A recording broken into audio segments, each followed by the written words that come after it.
Alright, interns, let me tell you how I became the regional leader you all love today.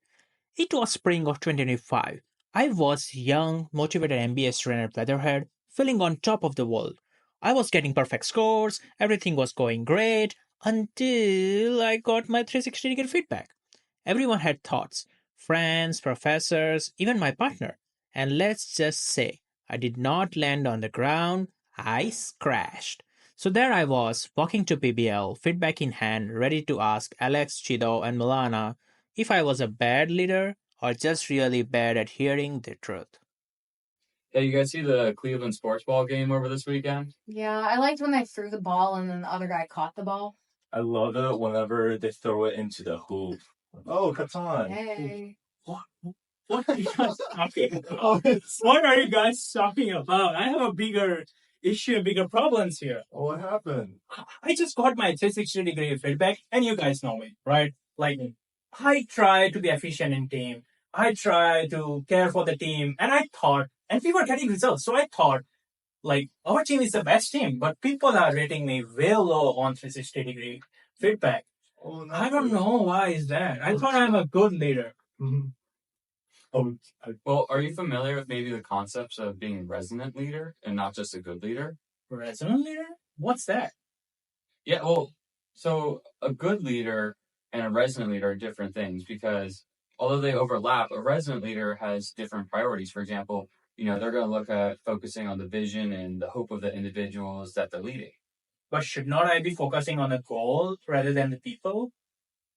Well, You kind of have to look at both at the same time. If you're not resonating with the people that you're trying to lead, you're not going to achieve your goal.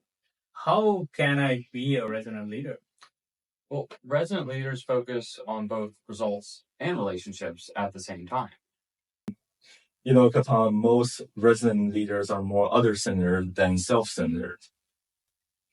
Yeah, and I think a big thing that kind of separates those resident leaders and really kind of exemplifies that is when they're engaging with others, they really make a conscious effort to have a positive emotional tone and focus on the needs of others around them.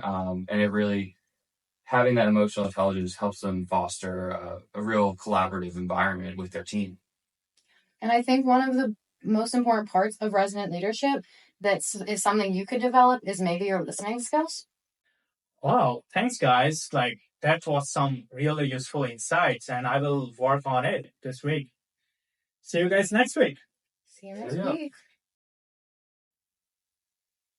Oh, hey, Kathan, how you doing? Hey Victor. How's the resident leadership going for you? Yeah, it's going good. And now my team is loving me better than before. Yeah. Really? What are some examples? So I have started sharing my visions with them. I'm sharing also their values and I'm being more empathetic. Oh, wow, that's great. But I just got off Ellen Van O's class, and we learned more about being emotionally intelligent. Emotions, intelligence together? How? I think even more important than that is that you can actually lead with emotional intelligence and not just demonstrate it as well. I think there's a lot of different ways that we can try to incorporate this concept of leading with emotional intelligence. I know Milana was actually able to teach me a lot when I started at the firm.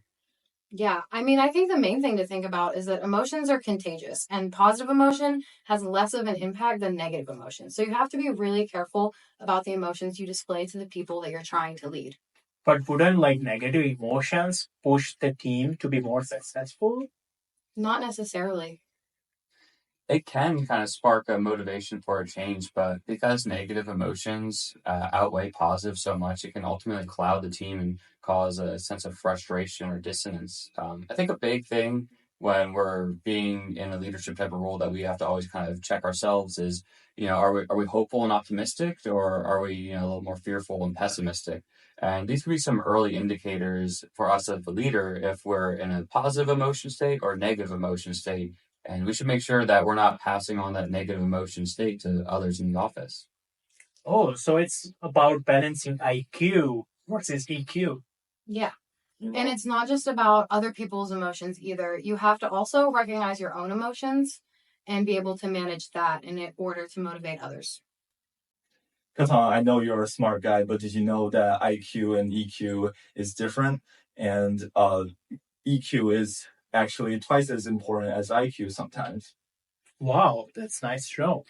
What's actually, really interesting is emotional intelligence isn't kind of just this blanket topic. It can be broken down into four parts where you have self and social awareness and then self and relationship management. So I think the biggest thing when it comes to emotional intelligence is that not only are you in tune with the emotions of those around you, but you're also in tune with your own emotions as well. No sports today, right, guys?